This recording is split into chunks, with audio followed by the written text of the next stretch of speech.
They called her the Poisoner of Parma, but her methods were far more insidious. Everyone remembers the Borgias and their infamous poisons.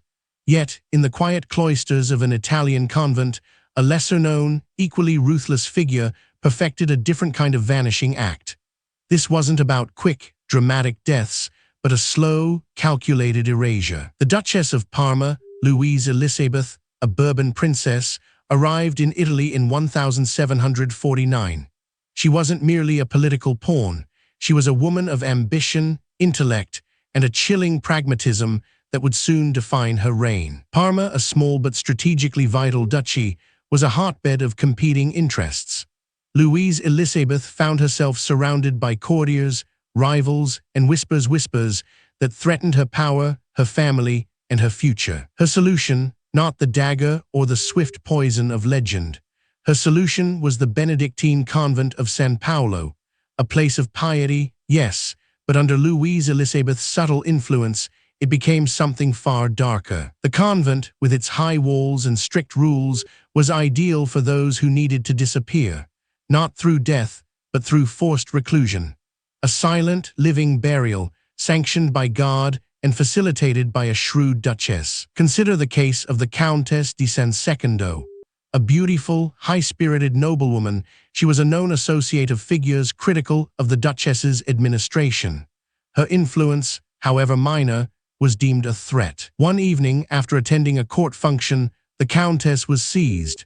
No trial, no public accusation, just a swift, silent abduction orchestrated under the veil of night. Her destination, the convent of San Paolo. The official reason, moral failings, a vague, unprovable charge often used to silence inconvenient women. Inside, her noble status offered no protection. She was stripped of her fine clothes, her jewels, her name. She became Sister Maria, confined to a cell, her connection to the outside world severed. Her past, her family, her very identity systematically erased. The Duchess ensured the convent's abbess was compliant. Through generous endowments and subtle pressure, Louise Elizabeth secured her silent accomplice in these disappearances.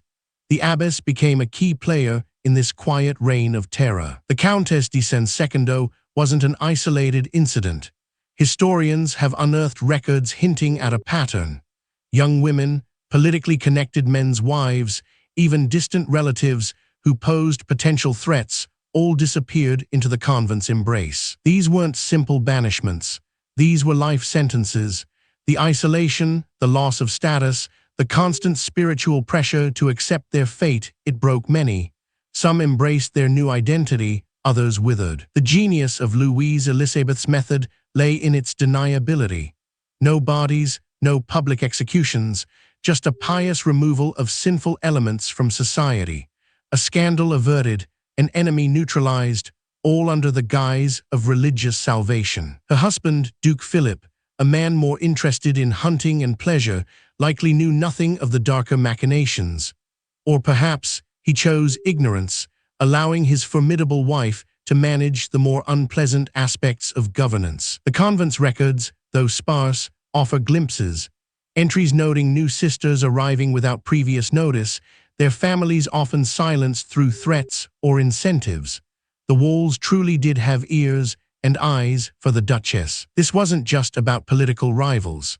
There are suggestions that Louise Elizabeth used the convent to manage inconvenient romantic entanglements or even to discipline wayward female relatives who threatened the family's honor. The psychological toll on those interned must have been immense.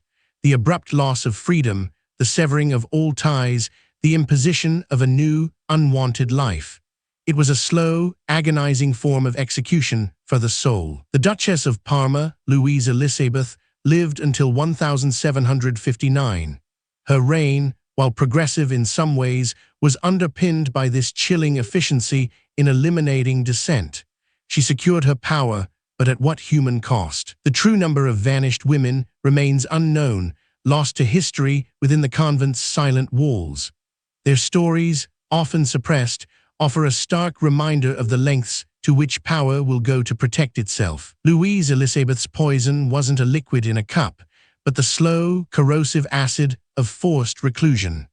a far more elegant and arguably more cruel method of vanishing one's enemies from the stage of life. Her legacy is a complex one, a patron of the arts, a political force, and a silent architect of human disappearance.